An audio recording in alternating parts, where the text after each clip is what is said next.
আর মাত্র 4 দিন পর, অর্থাৎ 5 দিনের দিনেই বাংলাদেশের সবচেয়ে ঐতিহ্যবাহী রাজনৈতিক দল, যেই দলটির নেতৃত্বে বাংলাদেশ স্বাধীন হয়েছে, মহান মুক্তিযুদ্ধ হয়েছে, এবং যেই দলের কারণেই বাংলাদেশ বিশ্বের বুকে পরিচিতি লাভ করেছে, সেই দল বাংলাদেশ আওয়ামী লীগের 77তম প্রতিষ্ঠা বার্ষিকী আগামী 23 জানুয়ারি। দলের কার্যক্রম সরকার নিষিদ্ধ করে রেখেছে, এবং তার অঙ্গ সহযোগী সংগঠনগুলোকেও নিষিদ্ধ করে রাখা হয়েছে। কিন্তু তারপরেও প্রতিদিন আমরা দেখছি দেশের বিভিন্ন জায়গায় মিছিলের পরিমাণ বাড়ছে, মানুষের সংখ্যা বাড়ছে, অংশগ্রহণকারী বাড়ছে, এবং সরকার যেন এখন আওয়ামী লীগের এই এক ধরনের প্রস্তুতি দেখেই তারা মোকাবেলা করতে হিমশিম খাচ্ছে। কি হবে সামনে, কতটা প্রস্তুত প্রতিষ্ঠা বার্ষিকী ঘিরে আওয়ামী লীগ কতটা সংগঠিত হয়ে মাঠে নামছে, কথা বলছেন, আমার সঙ্গে আছেন এস এম কামাল হোসেন, সাংগঠনিক সম্পাদক বাংলাদেশ আওয়ামী লীগ এবং সাবেক সংসদ সদস্য। আমি আপনাকে ধন্যবাদ জানাচ্ছি আমাকে সময় দেওয়ার জন্য। ধন্যবাদ। জি, আমি শুরুতেই একটু অন্যভাবে আপনার কাছ থেকে একটু জানতে চাই, কারণ এই আপনাকে লাইভে যুক্ত করার আগেই, কিছুক্ষণ আগেই আমি দেখলাম ঢাকা মহানগরীতে মহাখালী এলাকায় আওয়ামী লীগের একটি মিছিলে যুবদল ছাত্রদল হামলা করেছে। সেখানে তারা বোমা ছুড়েছে এবং পাশাপাশি সেখান থেকে পুলিশও কয়েকজনকে গ্রেপ্তার করেছে, এবং বিভিন্ন জায়গায় ধরপাকড় চলছে। এই যে অস্থির অবস্থা, এই যে যারা মাঠে নামছে, মার খাবে, হামলার শিকার হবে জেনেও এখন মাঠে নামতে শুরু করেছে, এইটা আপনাদের জায়গা থেকে কতটা তাদেরকে সংগঠিত করতে পারছেন, নাকি তারা নিজেরাই নামছে? আপনাকে ধন্যবাদ জানাই। প্রথম হচ্ছে আপনার মাধ্যমে দেশবাসীকে ধন্যবাদ জানাই, দর্শক শ্রোতাদের ধন্যবাদ। ইতিহাস, ঐতিহ্য, সংগ্রাম, গৌরব অর্জনের সাফল্যের ৭৭ বছর পেরিয়ে বাংলাদেশ আওয়ামী লীগ এগিয়ে যাচ্ছে। আজকে যে সময় আমি আপনার সাথে কথা বলছি, ঠিক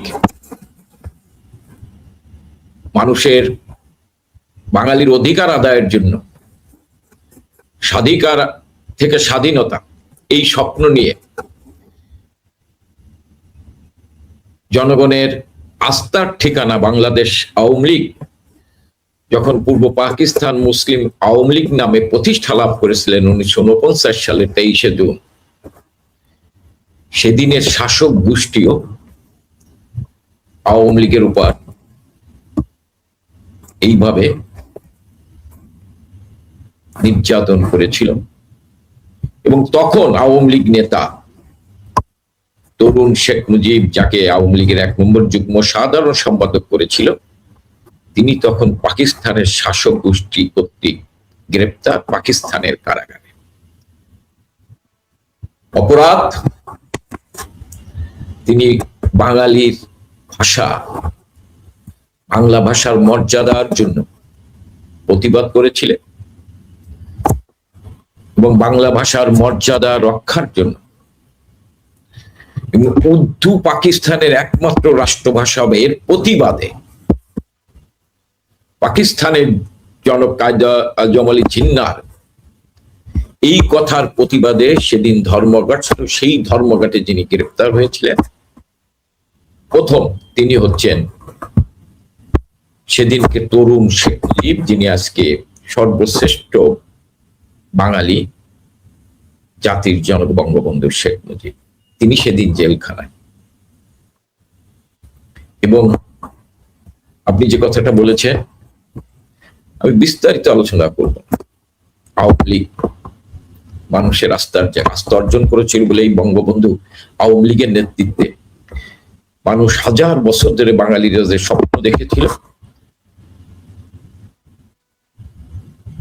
যে চট্টগ্রামের জালালাবাদ পাহাড়ে যে স্বাধীনতার কথা উড্ডীন হয়েছিল, কিন্তু বাস্তবায়িত করতে পারেন নাই যারা করেছিল সেদিন বীর চট্টলার সন্তানরা, কিন্তু বঙ্গবন্ধু সেই স্বপ্ন বাস্তবায়ন করেছিল আওয়ামী লীগের মাধ্যমে, জনগণকে ঐক্যবদ্ধ করে।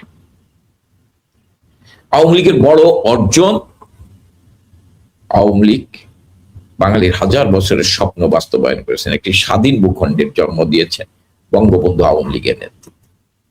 আমি আওয়ামী লীগের এই প্রতিষ্ঠা বার্ষিকীকে সামনে রেখে বলছি যে বঙ্গবন্ধু আওয়ামী লীগ বাংলাদেশের স্বাধীনতা এক অভিন্ন, এবং আজকে বাংলাদেশের বঙ্গবন্ধুবিহীন বাংলাদেশে শেখ হাসিনা, আওয়ামী লীগ এবং উন্নত সমৃদ্ধ বাংলাদেশ এক অভিন্ন। কিন্তু আজকের প্রেক্ষাপটে সেই আওয়ামী লীগ, যে আওয়ামী লীগ বাঙালিকে স্বাধীনতা দিয়েছে, যে বঙ্গবন্ধু আওয়ামী লীগের নেতৃত্বে বাংলাদেশ স্বাধীনতা দিয়েছে, আজকের প্রেক্ষাপটে সেই বাঙালির অস্তিত্ব আওয়ামী লীগ নিষিদ্ধ, সেই বাঙালির অস্তিত্ব বঙ্গবন্ধু শেখ মুজিব নিষিদ্ধ। সেই বাংলাদেশ, স্বাধীন বাংলাদেশ, আজকে তার গলায় পরাধীনতার শৃঙ্খল পরিয়ে দেওয়া হয়েছে। এবং আপনি এই ব্যাখ্যাগুলো আমি পরে দেবো। আপনি যে প্রশ্নটা আমাকে করেছেন, এই যে আওয়ামী লীগের তৃণমূলের কর্মীরা প্রতিদিন মব সন্ত্রাসকে উপেক্ষা করে, ইউনূসের রক্ত চক্ষুকে উপেক্ষা করে, তার ধারাবাহিকতায় যে সন্ধ্যাকালীন সরকার আজকে ক্ষমতায় এসেছে, সন্ধ্যাকালীন ভোটে নির্বাচিত সরকার, তাদের রক্ত চক্ষুকে উপেক্ষা করে, মব সন্ত্রাসকে উপেক্ষা করে প্রতিদিন গ্রেপ্তার, মিথ্যা মামলা, হুলিয়া নিয়ে আজকে আওয়ামী লীগের তৃণমূলের নেতা কর্মীরা, ছাত্রলীগ, যুবলীগ, স্বেচ্ছাসেবক লীগ, আওয়ামী লীগ সহ অন্যান্য সহযোগী সংগঠন, সাধারণ মানুষ, তারা আজকে যে মিছিল করছেন, আওয়ামী লীগের নিষেধাজ্ঞা প্রত্যাহার করতে হবে, বঙ্গবন্ধুর তনয়া শেখ হাসিনাকে দেশে ফিরিয়ে আনতে হবে, শেখ হাসিনা আসবে, বাংলাদেশ আবার জাগবে, এই স্লোগান যারা দিচ্ছে, যারা এই যে হামে শত শত শিশু মারা যাচ্ছে এর প্রতিবাদ যারা করছে, যারা ধর্ষণের বিরুদ্ধে প্রতিবাদ করছেন, যারা গুম খুন হত্যার বিরুদ্ধে প্রতিবাদ করছেন, মিছিল করছেন, এদের শক্তি, আপনি যেটা বলছেন, এদের শক্তি কি? এদের শক্তি হচ্ছে শেখ হাসিনা, এদের প্রেরণা হচ্ছে শেখ হাসিনা, এদের অনুভূতি হচ্ছে শেখ হাসিনা। প্রতিদিন এই বাঙালির অনুভূতি, শক্তি, সাহস, প্রেরণা শেখ হাসিনা। আওয়ামী লীগের তৃণমূলের কর্মীদের আস্থার ঠিকানা শেখ হাসিনা, অনুভূতির জায়গা শেখ হাসিনা, প্রেরণার জায়গা শেখ হাসিনা। সেই শেখ হাসিনা প্রতিদিন তৃণমূলের কর্মীদের সাথে কথা বলছেন, ইউনিয়ন, ওয়ার্ড, ইউনিয়ন, থানা, জেলা, প্রতিদিন ছাত্রলীগ, যুবলীগ সহ, এবং এমনকি সাংবাদিক, সাহিত্যিক, বুদ্ধিজীবী, কলামিস্ট, শিক্ষক সবার সাথে বঙ্গবন্ধুর তনয় কথা বলছেন, তাদেরকে অনুপ্রাণিত করছেন, উৎসাহিত করছেন। তারা উৎসাহিত হচ্ছে, অনুপ্রাণিত হচ্ছে, এবং তারা যেমন বঙ্গবন্ধুর ঐতিহাসিক 7ই মার্চের ভাষণ শক্তিশালী সেনাবাহিনীর বিরুদ্ধে নিরস্ত বাঙালিকে যুদ্ধ করতে অনুপ্রাণিত করেছিল, আজকে সেই পাকিস্তানিদের হাতে যে বাংলাদেশ, সেই 71-এ যারা স্বাধীনতার বিরোধিতা করেছিল, সেই সকল অপশক্তির হাতে যে বাংলাদেশ, সেই বাংলাদেশকে রক্ষা করার জন্য তারা বঙ্গবন্ধুর তনয়ের নির্দেশে, তার অনুপ্রেরণায় অনুপ্রাণিত হয়ে তারা আজকে জেল, জুলুম, হুলিয়া, মব সন্ত্রাসকে উপেক্ষা করে, গ্রেনেড, বোমাবাজির বিরুদ্ধে মৃত্যুকে উপেক্ষা করে তারা রাজপথে স্লোগান দিচ্ছে, জয় বাংলার স্লোগান দিচ্ছে। যে জয় বাংলার স্লোগান দিলে আমার মনে পড়ে চাঁপাইনবাবগঞ্জের ছাত্রলীগের রায়হান আর মাসুদের কথা, ইন্টারমিডিয়েট পড়ুয়া ছাত্র, তাদেরকে পিটিয়ে হত্যা করতেন। মাসুদ রাজশাহী বিশ্ববিদ্যালয় পঙ্গু, তার সন্তানের জন্য ওষুধ কিনতে গিয়েছিলেন, শিবির তার একটা পা ভেঙে ফেলেছিলেন। সেই মাসুদকে যারা পিটিয়ে হত্যা করেছেন, যে জয় বাংলা স্লোগান দেওয়ার জন্য, তারই সেই ছাত্রলীগ আজকে সেই শক্তির বিরুদ্ধে আজকে ঘুরে দাঁড়াচ্ছেন। যারা জয় বাংলা শুনলে 71-এ যেমন ঝাঁপিয়ে পড়তো বাঙালির উপর, আজকে যারা ঝাঁপিয়ে পড়ছেন তাদের বিরুদ্ধে এই শক্তিতে বলে নয়, আজকে কিন্তু শেখ হাসিনাকে অনুপ্রাণন হিসেবে তারা আজকে মাঠে নামছে। আজকে দেখেন না, আপনি 13 জন সাংবাদিক হত্যা হয়েছে, 1200-র উপর সাংবাদিক চাকরিচ্যুত হয়েছে, 500 জন সাংবাদিকদের বিরুদ্ধে মিথ্যা মামলা হয়েছে, 10,000 আওয়ামী লীগের নেতা কর্মীকে, আওয়ামী লীগ সহ অসাম্প্রদায়িক চেতনার মানুষকে হত্যা করা হয়েছে, 500-র উপর শিক্ষককে মব সন্ত্রাস করে চাকরিচ্যুত করেছে, অনেকে হার্ট অ্যাটাক করে মারা গিয়েছে।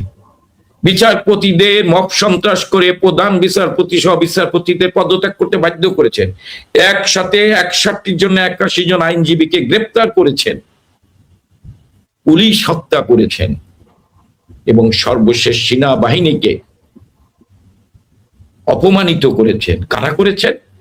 যারা স্লোগান দিয়েছিল মেধা না কুঠা, বঙ্গবন্ধুর বাংলায় বৈষম্যের ঠাঁই নাই, মুক্তিযুদ্ধের বাংলায় বৈষম্যের ঠাঁই নাই, এই স্লোগান দিয়ে যারা 7 পয়েন্টের নেপথ্যে 7.62 রাইফেল ব্যবহার করে সাধারণ ছাত্র জনতা পুলিশ হত্যা করে একটি সাংবিধানিক সরকার, বঙ্গবন্ধুর তনয় যিনি সততা, সাহসিকতা, দেশপ্রেম নিয়ে দেশটাকে এগিয়ে নিয়ে গেছেন, তার বিরুদ্ধে জনগণকে খেপিয়ে তুলেছিলেন। কিন্তু সেই মেধাধারী ইনুসের নেতৃত্বে সেই মেধা আলারা তারা কি করলেন? 5ই আগস্ট অবৈধভাবে ক্ষমতা দখল করে প্রথম বঙ্গবন্ধুর স্থাপনার উপর আঘাত করলেন, ধানমন্ডির 32 নম্বর গুড়িয়ে দিলেন, মন্দিরে হামলা করলেন, মসজিদে হামলা করলেন, মাজারে হামলা করলেন, লাশ কবর থেকে উঠিয়ে পুড়িয়ে ফেললেন। সারা বাংলাদেশ পাকিস্তানের 71-এ পাকিস্তান হানাদার বাহিনী যেভাবে বাঙালিদের উপর ঝাঁপিয়ে পড়েছিল, ঠিক সেইভাবে ঝাঁপিয়ে পড়লেন ইউনূসের নেতৃত্বে মেধাবীরা। বাংলাদেশটাকে একটি পাকিস্তানের হাতে তুলে দিলেন। আমি কামাল ভাই এই জায়গায় আপনাকে একটু ইন্টারাপ্ট করতে চাই, সেটা হচ্ছে যে আপনি একটু আগে যে জিনিসটা বললেন যে সভানেত্রী তিনি প্রতিদিন একদম সেই ভোর রাত থেকে শুরু করে গভীর রাত পর্যন্ত তিনি একের পর এক মিটিং করছেন, তৃণমূলে কথা বলছেন, ঘন্টার পর ঘন্টা তিনি কথা বলছেন। এই জিনিসগুলো দলের নেতাকর্মী তো সবাই জানে, এলাকা এলাকা ভাগ করে তিনি কথা বলছেন, কিন্তু প্রতিষ্ঠা বার্ষিকী উপলক্ষে যে প্রস্তুতি সেটিও চলছে বিভিন্ন ভাবেই। কিন্তু একজন সাংগঠনিক সম্পাদক হিসাবে আমি যদি আপনার কাছ থেকে একটু আপনার জানতে চাই যে সাংগঠনিক কাঠামো তৃণমূলে কিছুটা অগোছালো ছিল এবং 2024-এর 5ই আগস্টের পরে সেটা আরো বিপর্যস্ত হয়ে পড়েছিল। আপনারা মেসেজ দিয়েছেন নতুন কমিটি টমিটি করার ক্ষেত্রে এবং সংগঠিত হওয়ার জন্য। ওই জায়গায় তৃণমূলে যে একটু বিচ্ছিন্ন একটি অবস্থা ছিল, সেটা এখন কতটা সুসংহত আপনারা করতে পেরেছেন সাংগঠনিক কাঠামোর জায়গাগুলোতে? দেখেন, আপনি যেটা বলছেন, হ্যাঁ, 5ই আগস্টের পর আমাদের সাংগঠনিক কাঠামো ভেঙে পড়ছিল, কারণ যেভাবে আমাদের নেতা কর্মীদের উপর অত্যাচার হচ্ছে, কারো ঘরবাড়ি জ্বালিয়ে দিয়েছেন, ব্যবসা প্রতিষ্ঠান লুট করছেন, কাউকে মব সন্ত্রাস করে পিটিয়ে হত্যা করছেন, মানে মানে একটা অসহায় অবস্থা। এর ভিতর দিয়ে আমাদের নেতা কর্মীরা আস্তে আস্তে ঘুরে দাঁড়াচ্ছে। এখনো কিন্তু অনেকে বাড়ি যেতে পারেন, এখনো সারা দেশে আপনার গ্রেপ্তারের অভিযান চলছে, অব্যাহত গ্রেপ্তার চলছে, কেউ নিরাপদে বাড়ি থাকতে পারছে। এর ভিতর দিয়েও আমরা আমাদের মূল যে আমাদের প্রিয় নেত্রী যে নির্দেশনা দিয়েছেন, আমাদের সহযোগী সংগঠনগুলো যেখানে যেখানে তাদের সাংগঠনিক কাঠামো নাই, সেই কাঠামোগুলো দাঁড় করানোর জন্য নির্দেশ দিচ্ছেন। ইতিমধ্যে আপনারা দেখছেন সামাজিক যোগাযোগ মাধ্যমে ছাত্রলীগ, যুবলীগ, স্বেচ্ছাসেবক লীগ তারা চেষ্টা করছে, এবং যেখানে যেখানে পূর্ণাঙ্গ কমিটি নেই সেখানে পূর্ণাঙ্গ কমিটি করার নির্দেশনা দিয়েছে। এবং কি আমাদের মূল সংগঠন, ধরেন আমাদের মূল সংগঠনের অনেক জেলায় পূর্ণাঙ্গ কমিটি আছে, কিন্তু 5ই আগস্টের পর অনেকেই আত্মগোপন ছিল, অনেকে বাইরে চলে গেছেন, আত্মগোপন ছিল, তাদেরকে আমরা এখন সংগঠিত করার চেষ্টা করছি। তারাও জেলা জেলা উপজেলা লেভেলে তারা এখন কাজ শুরু করছে। এই মানে সন্ত্রাস নৈরাজ্যের মধ্যে দিয়েও এই গ্রেপ্তারি ভয় ভীতিকে উপেক্ষা করেও তারা এখন কাজ শুরু করছেন, সংগঠিত হওয়ার চেষ্টা করছে। আর আমাদের মূল সংগঠনে যেখানে যেখানে ধরনের সাংগঠনিক কাঠামো নাই, সেখানে যে যার যেখানে দায়িত্ব নেত্রী তাকে নির্দেশ দেন, নেত্রী সরাসরি আপনি ওই উপজেলা লেভেলেও যোগাযোগ করছেন, তাদেরকে নির্দেশনা দিচ্ছে, এবং আমরা যারা কেন্দ্রীয় নেতা দায়িত্বপ্রাপ্ত আমাদেরও নির্দেশনা দিচ্ছে। ব্যক্তিগতভাবে ধরে না আমাকেও বলছেন, কিন্তু আমাকে যে বিভাগের দায়িত্ব, সেই বিভাগে কোনো জেলা কমিটি, আপনার প্রত্যেকটা জেলা কমিটি পূর্ণাঙ্গ আছে। হয়তো এখন তারা অনেকেই ইনঅ্যাক্টিভ, গা ঢাকা দিয়ে আছে, ভয়ে আছে, কিন্তু পূর্ণাঙ্গ কমিটি আছে প্রতিটি জেলা। হ্যাঁ, অনেক জায়গায় উপজেলা কমিটিগুলো পূর্ণাঙ্গ আছে। আমাদের এখানে সহযোগী সংগঠনের অনেক জায়গায় কমিটি নেই, সেগুলো সহযোগী সংগঠনগুলো কমিটি দিচ্ছে। আর যে যে উপজেলাগুলোতে পূর্ণাঙ্গ কমিটি নেই, সেই উপজেলাগুলোতে পূর্ণাঙ্গ কমিটি করার নির্দেশনা দেওয়া হয়। আমাদের এই সাংগঠনিক কাজগুলো চলছে আর কি, এবং অন্যান্য বিভাগে এইভাবে আমরা সমন্বয় করে এই কাজগুলো চলছে, অব্যাহত রয়েছে। আপনি তো পরিবেশটা বুঝতে, যে আরেকটা আপনাকে একটু সম্পর্ক একটা, যেমন 2024-এর 5ই আগস্টের পরে যে বিপর্যস্ত পরিস্থিতি তৈরি হয়েছিল, এবং এরপরে গত কিছুদিন আগে পর্যন্ত আমরা বিভিন্ন জায়গা থেকে তৃণমূলের অনেকেই আমাদেরকে বলতেন যে আমাদের নেতারা যারা আত্মগোপনে আছেন বা দেশের বাইরে গেছেন, তারা আমাদের সাথে ঠিকমতো যোগাযোগ করে না, কথা বলে না, আমাদের কোনো নির্দেশনা দেয় না। যারা আমরা দেশে পড়ে আছি আছি আত্মগোপনে, দেশের মধ্যেই আছি, তারা কি করব না করব। তার মানে আপনার কথা অনুযায়ী সেই অবস্থার এখন উত্তরণ ঘটেছে, তাদের সঙ্গে এখন নেতারা যোগাযোগ করছে। উত্তরণ, আমি বলি যে উত্তরণ কিন্তু মানে শতভাগ হয়নি, এখন হওয়ার চেষ্টা হচ্ছে, এটা সত্য। তারা যে অভিযোগগুলো দিছে, প্রথম তো নেত্রী ছাড়া কেউ কোনো যোগাযোগ করেনি তৃণমূলের কর্মীদের সাথে, যেটা বাস্তবতা। 2-1 জন করছে, তার যারা ঘনিষ্ঠজন তাদের সাথে। এরপর ধরেন পর্যায়ক্রমে কেন্দ্রীয় নেতারাও কিছু কিছু, তারপরে জেলার নেতারাও, মাননীয় সংসদ সদস্যরাও চেষ্টা করছে পর্যায়ক্রমে। এখন মোটামুটি সবাই যোগাযোগ করার চেষ্টা করছেন। তৃণমূলের কর্মীরা যে অভিযোগ দিচ্ছেন, আমি এই অভিযোগ ভিত্তিহীন বা অমূলক না, তাদের অভিযোগের ভিত্তি আছে এবং অভিযোগ সত্য। আমরা অনেকেই যোগাযোগ করি নাই, কিন্তু এখন মোটামুটি সকলকেই বলা হচ্ছে এবং সকলে চেষ্টা করছেন যোগাযোগ করার জন্য। এখন আপনার প্রতিষ্ঠা বার্ষিকী নিয়ে যদি আপনি একটু বলেন, প্রতিষ্ঠা বার্ষিকীর যে কর্মসূচি, সেই কর্মসূচিতে কি কি আছে, কি কি করা হবে আর কিভাবে, এটা একটু যদি বলেন।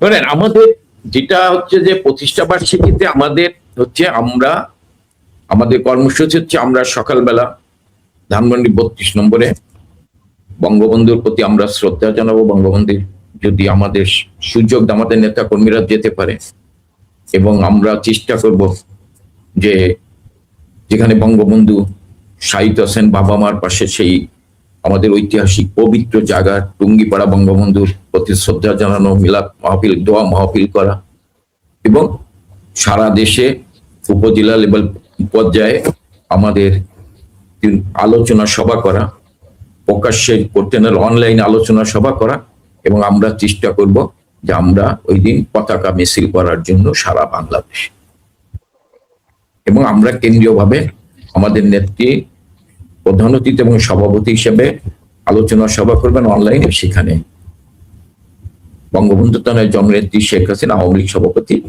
প্রতিষ্ঠা বার্ষিকী দিক নির্দেশনামূলক বক্তব্য রাখবেন। এটা হচ্ছে আমাদের ওই দিনের কর্মসূচি।